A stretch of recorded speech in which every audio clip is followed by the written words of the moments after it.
கர்த்தருக்கு ஸ்தோத்திரம். இப்போது கூட இந்த காலை நேரத்தில் இந்த வீடியோவை நேபாள் தேசத்திலிருந்து பதிவு செய்து கொண்டிருக்கிறேன். என்னோடு பாஸ்டர் பிரபு இஸ்ரேல் கன்னியாகுமரியிலிருந்து வந்திருக்கிறார்கள் நேபாள் தேசத்திற்காக ஊழியத்திற்காக.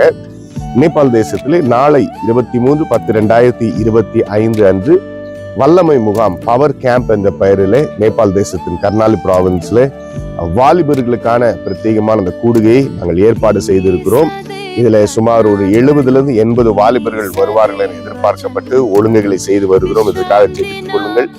அதிக பிரயாசத்தோடு, சரியாக சொல்ல போனால் கிட்டத்தட்ட கடந்த 10 மாதங்கள் ஜனவரி மாதத்திலிருந்து அதிக பிரயாசம், ஜெபம், உழைப்பு இவற்றையெல்லாம் போட்டு இந்த கூட்டத்தை, இந்த யூத் கான்ஃபரன்ஸை ஏற்பாடு செய்திருக்கிறோம்.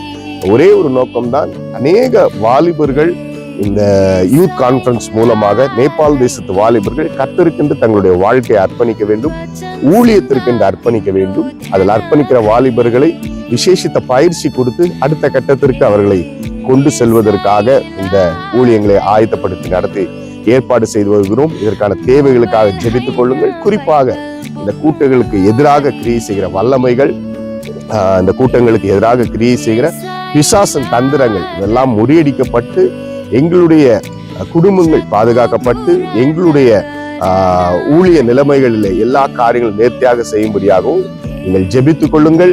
அது மாத்திரமல்லாமல் அடுத்தடுத்த நாட்களில் இந்த யூத் கான்ஃபரன்ஸ் முடித்துவிட்டு அடுத்தடுத்த நாட்களிலே மலை பிரதேச பகுதிகளிலே இன்னும் டீப்பர் உள் பகுதிகளான மலை பிரதேச பகுதிகளுக்கு சென்று ஊழியத்தை செய்யவிருக்கிறோம். ஜெபித்துக் கொள்ளுங்கள். கர்த்தர் உங்களை ஆசீர்வதிப்பார்.